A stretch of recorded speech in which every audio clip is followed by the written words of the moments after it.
Sa simpleng paliwanag, galit si Akbayan Repentor Percy Sendanya kay Senate President Alan Peter Cayetano matapos nitong ipagtanggol ang war on drugs ng Administrasyong Duterte at tawagin itong pro-life. Ayon kay Sendanya, hindi dapat mamuno sa Senado ang isang opisyal na umano'y naging kasabwat sa madugong kampanya kontra droga kung saan libu-libong tao ang namatay, lalo na ang mahihirap. Sinabi niya na hindi sapat ang pagbanggit sa Diyos o relihiyon para mawala ang pananagutan sa mga nasawi.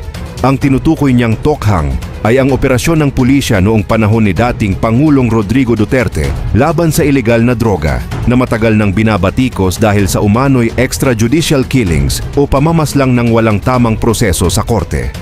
Sa madaling salita, depensa ni Cayetano, ginawa raw ang drug war para protektahan ang mga tao laban sa droga. Sagot ni Sendanya, hindi pro-life ang kampanyang maraming namatay at hindi dapat ito ipinagtatanggol.